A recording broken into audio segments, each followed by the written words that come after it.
تاریخی اعتبار سے سب سے پہلے چلیے اس ماحول میں جب یہ آیات نازل ہوئی ہیں، اس وقت اگرچہ اسلام کی مخالفت میں دو گروہ تھے جو سرگرم تھے، ایک مشرکین عرب جن کے سر خیل تھے مشرکین مکہ، اور دوسرے یہودی۔ چنانچہ یہی بات ہے جو سورہ مائدہ میں فرمائی گئی، لَتَجِدَنَّ أَشَدَّ النَّاسِ عَدَاوَةً لِلَّذِينَ آمَنُوا الْيَهُودَ وَالَّذِينَ أَشْرَكُوا، تم پاؤ گے کہ اہل ایمان سے دشمنی میں شدید ترین تمام انسانوں میں یہودی ہیں اور مشرک ہیں۔ مکے کے مشرک یا جزیرہ نما عرب کے مشرک اس وقت جن کے سر خیل تھے، جن کے لیے قرآن مجید میں سورہ توبہ میں ائمہ کا لفظ آیا ہے، فَقَاتِلُوا أَئِمَّةَ الْكُفْرِ، ایک طرف وہ تھے جو شدید مخالف اور دوسری طرف یہودی، لیکن ان دونوں کی مخالفت کے انداز میں فرق تھا۔ یہ نوٹ کرنا چاہتا ہوں میں آج، اچھی طرح سمجھ لیجئے۔ پہلا فرق یہ تھا کہ مشرکین عرب سامنے سے وار کرتے تھے جمع مردی کے ساتھ، ان کے مقابلے میں ان کی مخالفت میں کمینگی نہیں تھی۔ وہ اپنے باطل معبودوں کے لیے بھی گردن کٹا رہے تھے۔ ابو جہل نے کہا تھا ذرا نیچے سے گردن کاٹنا تاکہ اونچی نظر آئے کہ سردار کی گردن ہے، جب تم کسی چیز پر اس کو اوپر لٹکاؤ گے۔ 70 جانیں انہوں نے پیش کی ہیں بدر میں اپنے دین باطل کے لیے اور اپنے معبودان باطل کے لیے۔ اس کے برعکس یہودیوں کی مخالفت تھی کمینگی والی مخالفت، ان میں مقابلے کی ہمت نہیں تھی، جرأت نہیں تھی۔ لا یقاتلونکم جمیعا، سورہ حشر میں فرمایا یہ یہودی کبھی تم سے مسلمانوں جمع ہو کر جمعیت کی شکل میں ڈٹ کر میدان میں آ کر مقابلہ نہیں کر سکیں گے، الا فی قری محصنۃ او من وراء جدر، بڑے مضبوط قلعہ بندیوں میں اپنے آپ کو محفوظ کر کے اور فصیلوں کے پیچھے سے، دیواروں کے پیچھے سے، عورتوں کی طریقے سے پتھراؤ کریں گے، اس کے سوا کچھ نہیں کر سکتے۔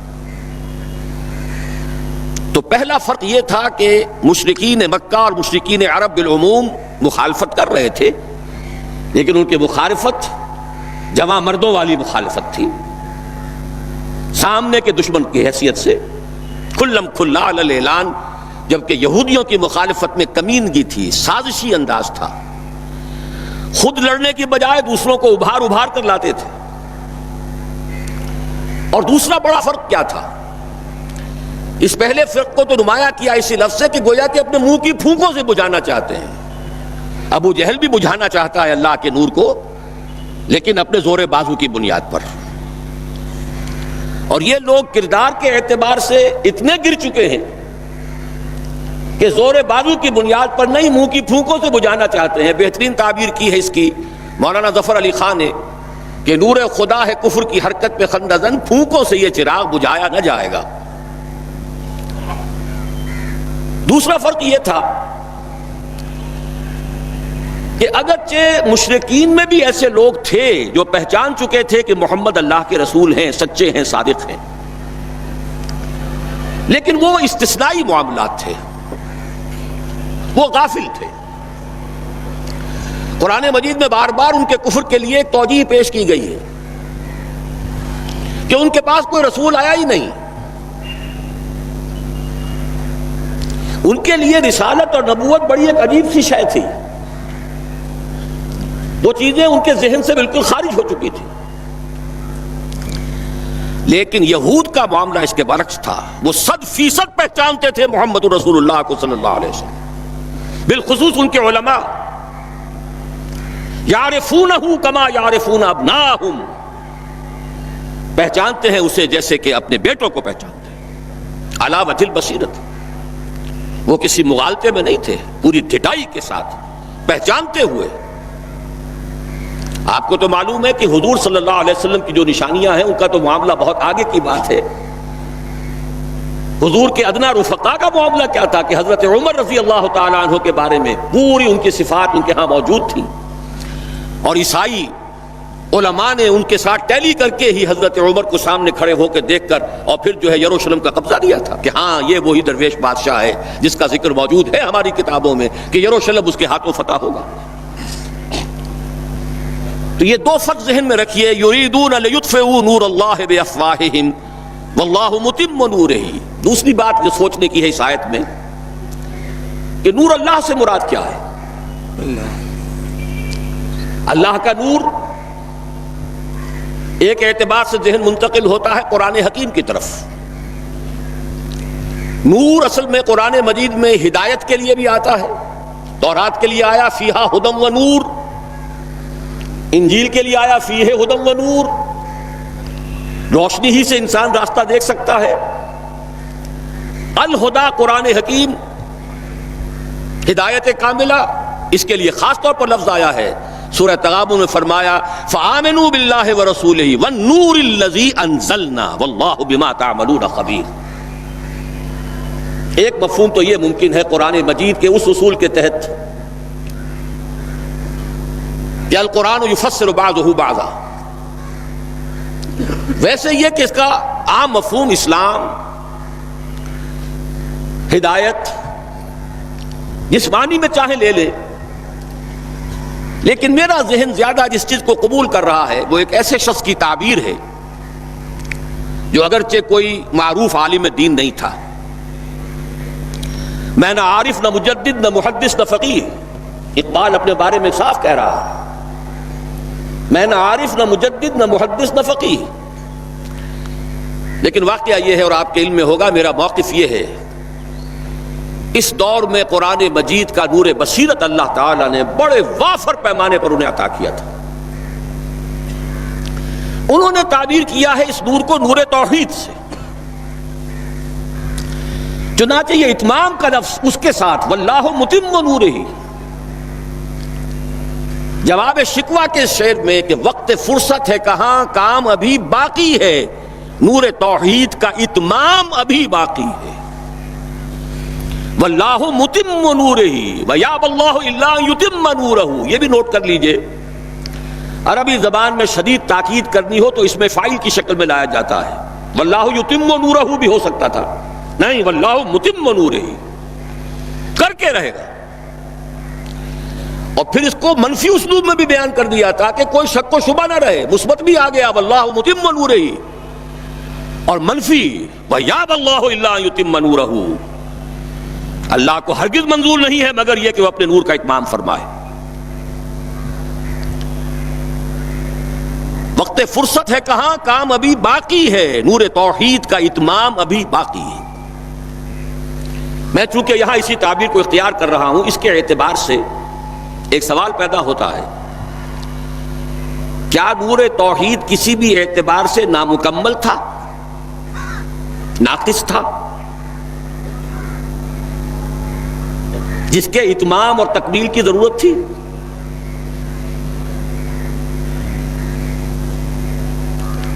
اگر میں اس سوال کا جواب ہاں میں دوں تو آپ سب چونک جائیں گے، لیکن میری وضاحت سن لیجئے۔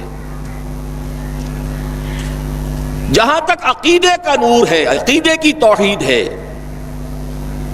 اور انفرادی سطح پر اپنے عمل کی توحید ہے، توحید کے دو حصے سمجھ لیجئے۔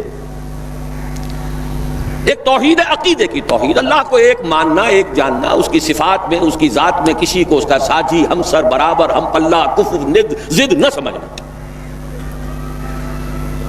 ایک عمل کی توحید ہے کہ ایک ہی اللہ کے مطیع فرمان ہو جانا، ہما تن، ہما وقت، ہما وجوہ، مخلصین لہ الدین، یہ عملی توحید ہے۔ تو عقیدے کی توحید اور انفرادی سطح پر عمل کی توحید ہر دور میں مکمل رہی، حضرت آدم کی بھی مکمل تھی، حضرت نوح کی بھی مکمل تھی، تمام انبیاء کرام کی مکمل تھی، نہ ان کی عقیدے کی توحید میں کوئی کسر ہو سکتی تھی، نہ انفرادی سطح پر عمل کی توحید۔ لیکن ایک توحید ہے اجتماعی سطح پر عمل کی توحید، پورے نظام زندگی کا اللہ کے حکم کے تابع ہو جانا، یہ ابھی مکمل ہونا تھا، اس کی تکمیل ہونی تھی۔ افراد موحد تھے اپنی زندگیوں میں بھی، اپنے عقیدے میں بھی۔ نظام جیسا آج آپ غور کیجئے، بڑے بڑے فن خواہ موحد موجود ہیں ہمارے ہاں، فن خواہ سمجھتے ہیں اپنے آپ کو کہ معلوم ہوتا ہے شرک ہمارے قریب بھی نہیں آ سکتا. اجتماعی سطح پر ہم سب مشرک ہیں، پوری قوم مشرک ہے، مشرکانہ نظام ہے. جب تک وہ یکون الدین کلہ للہ نہیں ہوتا یہ نظام مشرکانہ ہے، قانون اللہ کا نہیں ہے. آپ کی عدالتوں میں اللہ کے حکم کی کوئی حیثیت نہیں ہے، آپ کی منڈیوں میں اور بازاروں میں اللہ کا حکم نہیں چلتا ہے. معلوم یہ ہوا کہ ایک ہے اجتماعی توحید. کچھ مواقع ضرور آئے ہیں تاریخ انسانی میں جبکہ اجتماعی توحید بھی ہوئی، حکومت قائم ہوئی حضرت داؤد کی اور حضرت سلیمان کی، وہ اجتماعی توحید کی تھی. لیکن ایک بات نوٹ کر لیجئے گا، یہ میرا اصل میں کل کی تقریر کا موضوع ہے. یہ کام تاریخ انسانی میں صرف ایک مرتبہ ہوا ہے کہ ایک فرد واحد اپنی دعوت کا آغاز کرے اور تمام مراحل سے گزار کر اپنی اس دعوت اور تحریک کو اور توحید کامل تک معاشرے کو پہنچا دے. یہ اس سے پہلے کبھی نہیں ہوا. حضرت داؤد کو تو راہ چلتے حکومت مل گئی تھی، جنگ تو ہو رہی تھی حضرت طالوت اور جالوت کی. وہ تو ایک گڈریا اپنا گوپیا لے کر آ گیا ہے وقت پر اتفاقاً، اور اس گوپیے کی جو پتھر تھا وہ جالوت کے آنکھوں کے اس کی زرہ میں جو سوراخ تھا اس میں سے ہو کر اس کے بھیجے میں گزر گیا، مارا گیا، حکومت مل گئی. کیا حضرت داؤد ایک داعی کی حیثیت سے سامنے آئے تھے؟ کیا انہوں نے اپنی کوئی جماعت بنائی تھی؟ کیا ان مراحل سے گزرے تھے؟ قطعاً نہیں. صرف ایک مرتبہ ہوا ہے تاریخ انسانی میں، اور وہ محمد الرسول اللہ صلی اللہ علیہ وسلم. فرد واحد سے بات شروع کر کے یہ جو آتا ہے خطبات جمعہ میں آپ سنتے وحد اللہ، توحید باب تفصیل سے، اور اپنی توحید کو خالص کرو اور خالص کرو اور خالص کرو اور خالص کرو، شرک سے اسے ہر اعتبار سے پاک کر دو. یہ تو پوری زندگی کا لائف لانگ ایفرٹ ہے. آخری امتحان توحید کا جو لیا ہے ابراہیم کے رب نے. دیکھیں اس بوڑھے کے دل میں کہیں اپنے بیٹے کی، اکلوتے بیٹے کی محبت تو ہم سے زیادہ نہیں ہو گئی. کیسے کیسے امتحانات سے گزر چکا وہ بوڑھا، کیسے کیسے امتحانات. لیکن آخری امتحان دعائیں مانگ مانگ کر بیٹا لیا تھا. فلما بلغ معه السعی، اور جب اب ذرا ہاتھ بٹانے کے قابل ہوا، کہیں اس کی محبت ہماری محبت سے زائد تو نہیں ہو گئی. انی ارا فی المنام انی اذبحک فانظر ماذا تری. اسی لیے جو آتا ہے قرآن مجید میں بار بار حضرت ابراہیم کے لیے آخری سند کے الفاظ آتے ہیں وما کان من المشرکین، شرک کے ہر شائبے سے پاک. تو یہ توحید عملی اجتماعی سطح پر ہونی باقی تھی. اس کا تعلق ہے اگلی آیت سے. یہ کب ہوگی؟ هو الذی ارسل رسولہ بالہدی ودین الحق لیظہرہ علی الدین کلہ ولو کرہ المشرکون. اللہ نے اپنے ان آخری رسول کو محمد صلی اللہ علیہ وسلم کو تو بھیجا ہی ہے الہدا، وہ دین حق اور الہدا اور دین حق دے کر تاکہ غالب کریں. جب تک دین غالب نہیں توحید ناقص ہے. عقیدے کی توحید ہو سکتا ہے کہ ہو، انفرادی سطح پر بھی ہو سکتا ہے. ایک آدمی جہاں جہاں بھی اللہ کا حکم مان سکتا ہو مان رہا ہو، لیکن آخر وہ کسی قوم کا فرد ہے، کسی ریاست کا شہری ہے، کسی خاندان کا فرد ہے، چہار طرف سے جکڑا ہوا ہے رشتوں میں اور تعلقات میں. اس کی زندگی کے کتنے گوشے ہیں کہ جن کو ابھی وہ مشرکانہ نظام اپنی گرفت میں لیے ہوئے. یہ در حقیقت اسی وقت ہوگا جبکہ اللہ کا دین غالب ہو جائے. هو الذی ارسل رسولہ بالہدی ودین الحق لیظہرہ علی الدین کلہ ولو کرہ المشرکون.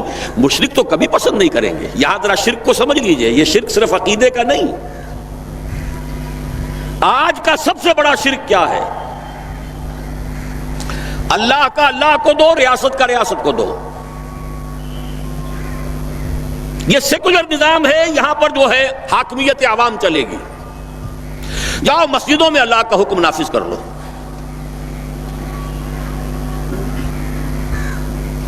یہ سب سے بڑا شرک کبھی گوارا نہیں کریں گے.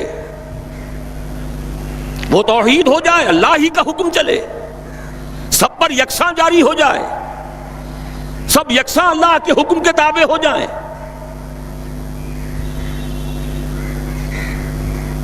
وَلَوْ كَرِهَ الْمُشْرِكُونَ، مشرک کبھی نہیں چاہیں گے، لیکن ان کی مخالفت کے علی الرغم، ان کی ساری ریشہ دوانیوں کے باوجود، ان کی تمام سازشوں کے باوجود اللہ کا دین غالب ہو کر رہے. اب ذرا تاریخی اعتبار سے جائزہ لیجئے. ابھی ہم تھے اس ماحول میں جبکہ ابھی یہ آیات نازل ہو رہی تھی. پہلی بات تو یہ سمجھ میں آ گئی کہ محمد الرسول اللہ صلی اللہ علیہ وسلم کا مقصد بعثت ہے غلبہ دین. یہ نوٹ کرنے کی بات ہے، کسی اور رسول کے لیے اللہ نے قرآن مجید میں یہ الفاظ استعمال نہیں کیے. شاہد سب تھے، مبشر سب تھے، نذیر سب تھے، داعی سب تھے، مبلغ سب تھے، معلم سب تھے، مربی سب تھے، مزکی سب تھے. لیکن یہ کہ هو الذی ارسل رسولہ بالہدی ودین الحق لیظہرہ علی الدین کلہ، صرف محمد کے لیے آئے الفاظ صلی اللہ علیہ وسلم اور 3 مرتبہ آئے. اب اس کے ساتھ جس کو صغرا کبرا کہتے ہیں لاجک میں پریمیسز، اس کے ساتھ جوڑیے دوسری بات جو قرآن میں 5 مرتبہ آئی ہے، اگرچہ وہ آئی ہے ذرا مختلف الفاظ میں. کہیں فرمایا وَمَا أَرْسَلْنَاكَ إِلَّا رَحْمَةً لِلْعَالَمِينَ، ہم نے نہیں بھیجا ہے محمد صلی اللہ علیہ وسلم آپ کو مگر تمام جہان والوں کے لیے رحمت بنا کر. آپ کی بعثت جغرافیائی، نسلی، قومی، علاقائی حدود سے ماورا، بالا تر. قرآن میں بقیہ سارے رسولوں کی بات آتی ہے تو کہتے ہیں یا قوم یا قوم یا قوم. نوح نے کہا یا قوم اعبدوا اللہ، ہود نے کہا یا قوم اعبدوا اللہ، صالح نے کہا یا قوم اعبدوا اللہ ما لکم من الہ غیرہ. اور قرآن کہتا ہے یا ایھا الناس، یا ایھا الناس اعبدوا ربکم الذی خلقکم والذین من قبلکم لعلکم تتقون. لیکن صریح ترین جو لفظ آیا ہے وما ارسلناک الا کافۃ للناس بشیرا ونذیرا، ہم نے نہیں بھیجا ہے محمد صلی اللہ علیہ وسلم آپ کو مگر پوری نوع انسانی کے لیے بشیر اور نذیر بنا کر. اب ذرا اس کو جوڑیے، محمد کو بھیجا کاہے کے لیے؟ غلبہ دین کے لیے صلی اللہ علیہ وسلم. اور بھیجا کن کے لیے؟ تمام انسانوں کے لیے. کیا نتیجہ نکلتا ہے منطق سے؟ محمد الرسول اللہ صلی اللہ علیہ وسلم کا مقصد بعثت مکمل اسی وقت ہوگا جب پورے عالم انسانیت پر اللہ کا دین غالب آ جائے. ورنہ بات وہی ہے جو اقبال کا شعر سنا چکا ہوں، وقت فرصت ہے کہاں کام ابھی باقی ہے، نور توحید کا اتمام ابھی باقی ہے. لیکن یہ کہ اگر اللہ نے واقعی بھیجا محمد کو دین کے غلبے کے لیے صلی اللہ علیہ وسلم، اور اگر بھیجا ہے پوری نوع انسانی کے لیے، تو ناممکن ہے کہ یہ دنیا ختم ہو جائے اس سے پہلے کہ محمد الرسول اللہ کا مقصد بعثت مکمل ہو.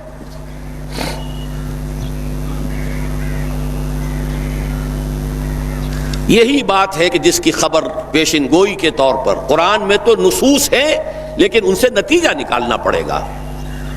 منطق، حضور کو بھیجا پوری نوع انسانی کے لیے اور بھیجا غلبہ دین کے لیے، تو مقصد بعثت کی تکمیل اسی وقت ہوگی جبکہ کل عالم انسانی پر اللہ کا دین غالب آ جائے. اسی کے ساتھ اب ذرا یاد کیجئے سورہ نور کی آیت جس کو اللہ کے فضل و کرم سے ہم نے کافی عام کیا ہے. ایک ہی بات ہے لیکن ذرا مختلف اسلوب میں آ رہی ہے. وعد اللہ الذین آمنوا منکم وعملوا الصالحات لیستخلفنہم فی الارض. وعد اللہ الذین آمنوا منکم، یہاں منکم پر ذرا زور دیجئے، کن سے خطاب ہو رہا ہے؟ مسلمانوں سے. لیکن ان مسلمانوں کے لیے دو کوالیفیکیشنز، دو پری کنڈیشنز. اے مسلمانوں، اللہ کا وعدہ ہے تم میں سے ان سے جو ایمان اور عمل صالح کا حق ادا کر دے، انکنڈیشنل نہیں ہے. وعد اللہ الذین آمنوا منکم وعملوا الصالحات، ایمان اور عمل صالح کا حق ادا کر دو تو اللہ کا وعدہ ہے. اور وعدہ کتنا مؤکد ہے، نون مشدد کے ساتھ تینوں دفعہ، اور ایک ہی بات کو تین اسلوبوں میں. لَيَسْتَخْلِفَنَّهُمْ فِي الْأَرْضِ، لامن خلافت عطا فرمائے گا انہیں زمین میں. كَمَا اسْتَخْلَفَ الَّذِينَ مِن قَبْلِهِمْ، جیسے کہ خلافت عطا کی تھی ان کو جو ان سے پہلے تھے. جب مسلمانوں کو خلافت اور حکومت عطا ہو جائے گی تو اس کا منطقی نتیجہ ہوگا کہ دین غالب ہو جائے گا. لیکن اس کو بھی کھول کر بیان کر دیا، وَلَا يُمَكِّنَنَّ لَهُمْ دِينَهُمُ الَّذِي ارْتَضَىٰ لَهُمْ، اور لازماً متمکن کر دے گا، غالب کر دے گا ان کے اس دین کو جو اللہ نے ان کے لیے پسند فرما لیا ہے. الْيَوْمَ أَكْمَلْتُ لَكُمْ دِينَكُمْ وَأَتْمَمْتُ عَلَيْكُمْ نِعْمَتِي وَرَضِيتُ لَكُمُ الْإِسْلَامَ دِينًا. اچھا، جب مسلمانوں ہی کی حکومت ہو جائے گی، دین کا غلبہ ہو جائے گا، تو ظاہر بات ہے مسلمانوں کے لیے بندشیں اور خوف تو ختم ہو گئے. اس کو بھی واضح الفاظ میں وَلَا يُبَدِّلَنَّهُم مِّن بَعْدِ خَوْفِهِمْ أَمْنًا، ان کی خوف کی حالت کو امن اور سکون سے بدل دے گا، کوئی خوف نہیں ہوگا. اب یہاں فرمایا یعبدوننی لا یشرکون بی شیئا، تب جا کر وہ ان کی عبادت اس درجے میں مکمل ہوگی کہ اس میں شرک کی کوئی آلائش باقی نہیں رہے گی. جب تک نظام پورا اللہ کے دین کے تابع نہیں، شرک موجود ہے. عقیدے کا شرک ختم ہو چکا، انفرادی سطح پر موحد بن چکے. لیکن یہ تو تین کام جب ہوں گے کہ اللہ کا دین غالب ہو جائے، اللہ کی حکومت اور مسلمانوں کی خلافت قائم ہو جائے، تب کہیں جا کر وہ بات ہوگی لا یشرکون بی شیئا، پھر شرک کا ہر شائبہ ختم. وَيَكُونَ الدِّينُ كُلُّهُ لِلَّهِ، دین کل کا کل اللہ کے لیے ہو جائے گا.